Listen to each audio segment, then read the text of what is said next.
Good morning. Partner difficulties, button step. Listen, happy Friday. Hope everybody has a blessed weekend. I'm coming at you for a short, brief minute as I head to work, but I had to get at you today. I'm going to talk a little NBA, save the NCAA tournament for tomorrow, but I wanted to get at you about the NBA. As I watched the game last night with the Cleveland Cavaliers against Chicago Bulls, as you know, Chicago Bulls come from behind and get an epic win 99-93 to keep their playoff hopes alive. But what I want to talk about is the Cleveland Cavaliers.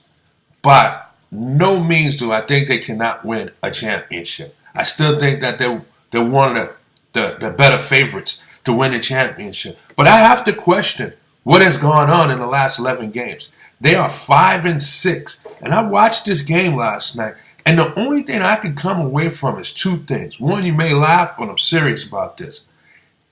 Darren Williams does not belong on any NBA team that is shooting to win a championship. He's a team killer. He messes up chemistry. I'm not sure if he does that physically with this team, but ever since his arrival, they've been 5-6. They have not been able to win. And I don't know what it is it his presence or what, but he just seems to be plagued at this time. But all jokes aside, the real reason is I watched this game last night. Can Cleveland hit an open three? Sure. But when I'm watching a team go 10 for 27 from three-point range, they're not even looking for two-point shots. Nobody on there wants to step in and hit a mid-range jump shot. It's three or a layup. Three or a layup. Listen, guys, if you're not automatic, stay away from the three-point line. Plain and simple. If you're not automatic, stay away from the three-point line. Yeah, I know 3 is better than 2, but 2 is a high percentage shot. So what happens is this. Yeah, you'll score more points.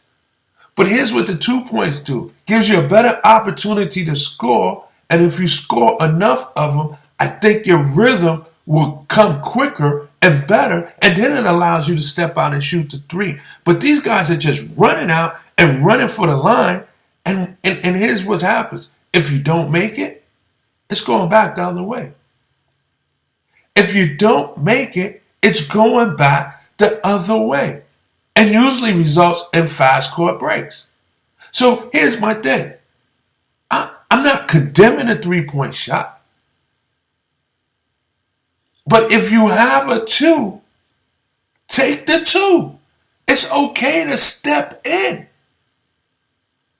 and come up with 2 opposed to coming up with nothing, and then there's a break the other way.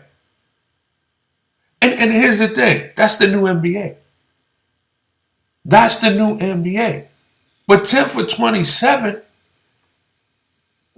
I mean, that's not high percentage.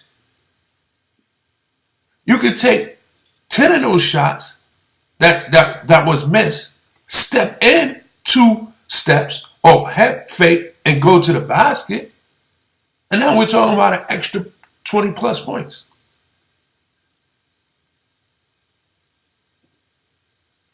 That's coaching, folks. That's coaching. It is actually coaching. On the other hand, Chicago was led by Mirotic in the scoring column. He had 28 points, 10 rebounds. He was 6 from 11 for three-point range. Jimmy Butler had 25 points.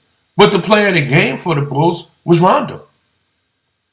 Rondo, his play in the third quarter turned everything, as he only scored 7 points, but he had 9 rebounds and 15 assists.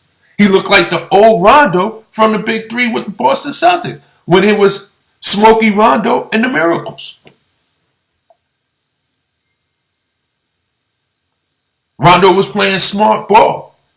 To me, the three-point shot is not always smart ball. And if Cleveland is going to rely on a three-point shooting, listen, you live by the sword, you die by the sword. This is what's going to happen. When you got guys like Kyrie Irving, LeBron James, that can get their own shot at any time, going to the basket, and when they're doing that, if guys would just get off the three-point line and cut to the hole, they'll feed you. LeBron's a willing passer. Kyrie Irving will pass the ball. Not as much as LeBron, but he will pass the ball. And you telling me that Kevin Love can't cut to the basket? J.R. Smith can't cut to the basket? Tristan Thompson is always around the basket. So if his man collapsed, there's a lob. Or if it's a bad shot because his man contested, he's there for the offensive putback, which he does so well and so many times. Perhaps that's why he has the contract he has as we speak.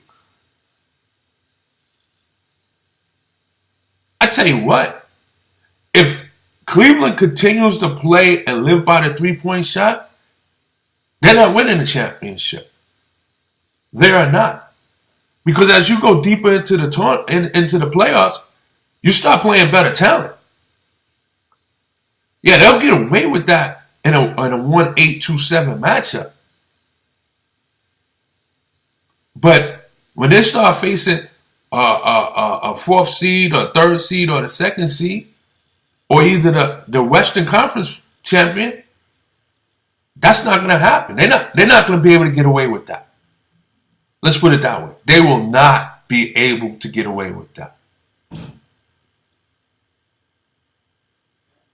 Moving right along, Chicago, they inch closer to the playoff spot. They're a game away from Indiana and Miami, which is tied for 7th and 8th. So they're a game away from that. Detroit looking to keep their playoff hopes alive. They top Brooklyn 90-89. They was led by Morris and Ish Smith. They had big games. I believe they scored 28 and 21. But here's the deal, though. They're 2.5 games out of that 8th spot. I think it's really bleak for Detroit. I said on this show many times, I felt that the New York Knicks is a very disappointing season, but no other team had a more disappointing season than the Detroit Pistons. As they were in the playoffs last year, was looking to do better this year and make a little noise, coming back, returning the same team. But it just never really came together this season. In fact, there was probably more friction than there was chemistry. And now there's some people questioning if Jeff Van Gundy should step down. And Stan Van Gundy should step down. I don't think he should step down. I think he should reevaluate his team. I don't like the progress of Drummond, and I don't like the progress of Reggie Jackson. I think you stuck with Reggie Jackson, but I think there's a trade out there for Drummond. I would offer Drummond to New Orleans for DeMarcus Cousins. I think it's a win-win. I don't think the project of Davis and DeMarcus Cousins will work. I do think Davis and Drummond will work. Drummond will not get in the way of Davis. Davis can be more of an outside player, and Drummond can be the guy that just mans the paint, plays defense, rebound, and be the security blanket that Davis needs. And then DeMarcus Cousins in the East, I think he'll have a big season there, and no one in his way, provide Detroit with some scoring. I think that would be a great deal.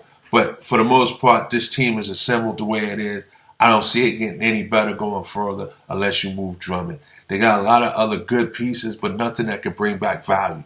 You know, Morris is a good piece. Tobias is a good piece. They may lose Caldwell Pope or overpay to keep him this offseason, but it's not like they can let one of them go and they can bring back missing pieces. Reggie Jackson, that's the one you want to trade, but at 17, 18 mil a year, I don't know if anybody's going to trade for him. It seems like the team run better when Ish Smith is on the court. He's more of a facilitator opposed to Reggie Jackson trying to be a baby Westbrook. And that's somebody he's not. And in fact, that's somebody that is hard for anybody to be. Only Westbrook can be Westbrook. So Detroit definitely with a very disappointing season, and they're going to have a long off season. I'm not sure. There's going to be a lot of questions to be answered there. Okay, moving right along as we talk playoffs, the Portland Trailblazers. What a big win for them last night as they hosted the Houston Rockets. James Harden was James Harden. He had 30 points, but it was not enough as Dame Lillard, 31 points, 11 assists. And how about Nurkic? Nurkic comes over in that big deadline trade that sent Plumlee to Denver. Nurkic over here. And he has been a tremendous lift for this team. Again, he put up big numbers. I want to say he has something like 19 and 11. But every time they get a big win, it seems like he had big numbers.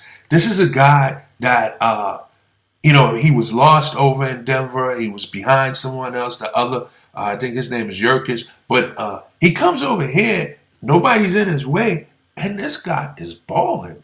I tell you, Denver was ahead of Portland. Denver might have gave them the piece to keep them out of the playoffs. Because ever since his arrival, Portland has been playing some good ball. And like I said, they're back in the fold. And right now, they got a nice little hole on the 8th spot. They're a game and a half up above Denver. And I think they're going to close it out with like less than 6 games to go. I don't see Portland relinquishing that 8th spot at this point in the season. So good races down to finish. I wish my Knicks was involved, but they're not. That's a different topic. We'll start discussing what should be their plans in the offseason, probably sometime next week after the NCAA is over. We get an idea who may be entering the draft, as some are already declaring for the draft. We know Lonzo Ball has, his teammate TJ Leaf has, Jason Tatum has out of Duke. The list is growing every day, so we'll get a better feel once the NCAA championship is declared on Monday night. So we'll start focusing on that next week. But in the meantime, hey, this is Friday. Y'all start your weekend off with a blessed day.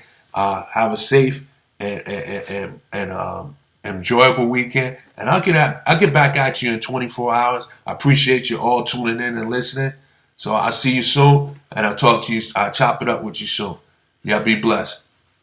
This is Ramel from Chopping It Up with Ramel. No notes, straight from the throat.